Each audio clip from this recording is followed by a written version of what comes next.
जी नाम क्या है सर आपका? सचिन सिंह इंसा। आपका नाम क्या है? फतेह सिंह जी, फतेह सिंह इंसा। सचिन जी, फतेह जी, कहाँ से आए हैं आप? हम बोप्पा जानसठ ब्लॉक से हैं और जिला मुजफ्फरनगर है। आप? मैं भी भाई हूँ इनका बड़ा। चलिए, दोनों भाई हैं, ठीक है, मुजफ्फरनगर से आए हैं। तो जरा हमें ये बताइए कि डेरे के अंदर किस किस तरीके के मानव भलाई कार्य चलते हैं, क्योंकि सुनने में आता है कि 135 मानव भलाई कार्य यहाँ चलते हैं। तो कुछ ऐसे कार्य बताइए जो आपने भी कभी किए हों और जो रेगुलर यहाँ पर किए जाते हों। सफाई महाअभियान है जी, बहुत बड़े पैमाने पर गुरुजी ने चलाया था, जो आज भी बरकरार जो का तो चल रहा। आप देखेंगे बाहर भी जा कर के, तो आज भी संगत जो है सफाई महाअभियान के तहत ही सफाई कार्य में लगी हुई है। दूसरा, जो गरीब अनाथ हैं उनके लिए फूड बैंक की व्यवस्था हो रही है और वो आज भी बरकरार चल रही है। तीसरा, जो नशाखोरी और वैश्यावृत्ति के खिलाफ अभियान गुरुजी ने चलाए हुए हैं, वे आज भी जो के तो चले हैं। और 135 नहीं, मैं तो ये कहूँगा साध संगत 135/135 पूरे कार्यों में आज भी जो की तो लगी हुई है। आपने कार्य का जिक्र किया जिसका नाम वैश्यावृत्ति का रिगार्डिंग बता रहे थे।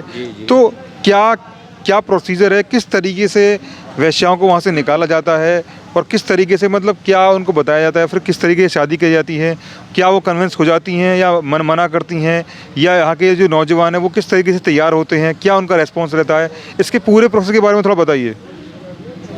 एक तो जो यहाँ पे नौजवान युवा पीढ़ी आती है, गुरुजी के ऊपर 100% उनको पूर्ण विश्वास है और विश्वास के ऊपर ही सारे कार्य चलते हैं।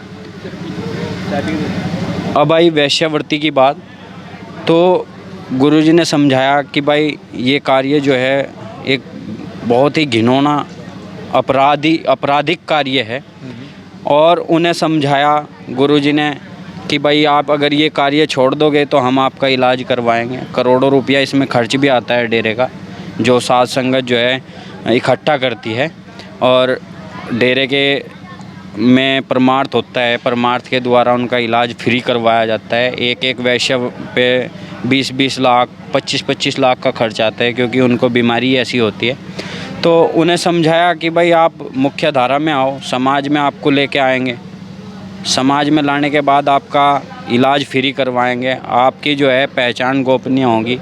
उसके बाद जो है गुरुजी ने एक मुहिम चलाई जिसके तहत जो है आश्रम के जो अच्छे पढ़े लिखे युवा हैं आश्रम में जो आते हैं, B.Ed, M.Ed और LLB इंजीनियर्स जो हैं, गुरुजी के एक आह्वान पे, एक इशारे पे वे उनसे शादी करने के लिए तैयार हैं, और इसके तहत लगभग 25-30 शादियां हो भी चुकी हैं। इतने अच्छे कार्य जब किए हैं गुरुजी ने, तो उसके बावजूद भी आरोप जो उन पर लगे हैं वो इस तरीके से क्यों लगे हैं? मतलब जिस तरीके के आप बता रहे हैं कि ऐसे कार्य किए हैं, फिर भी आरोप वैसे ही लगे हैं उनके ऊपर, इसके बारे में आपका क्या कहना है? साहब, अगर मेरी कोई दुकान है और उसका कार्य आज बंद हो जाए तो मैं ही उसके खिलाफ़ खड़ा हूँ।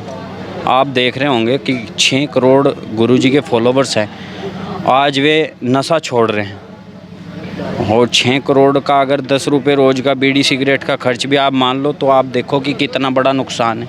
कुछ इस किस्म की जो प्रवृत्ति के लोग हैं जिनका वो गलत धंधा बंद हो रहा है, वैश्यावृत्ति में से अगर लड़कियां बाहर निकाली जा रही हैं, वहाँ से उनका वो काम बंद हो रहा है, तो वे क्या करेंगे? वे जो गलत ताकतें हैं वे गुरुजी के खिलाफ़ हैं। ठीक है, कोई बात नहीं, दौर है ये, जो भी होगा अच्छा होगा। गुरुजी कहते हैं कि भाई जो क्या अपील कर रहे हैं? एक आम नागरिक के तौर पर भी और डेरा श्रद्धालु के तौर पर भी सरकार से या सुप्रीम कोर्ट के जो जजेस हैं उनसे यही कहूँगा कि निष्पक्ष तरीके से जो है जांच हो, और अगर इसकी निष्पक्ष तरीके से जांच होगी तो सत्य जो है एकदम बाहर आ जाए, एकदम। जी।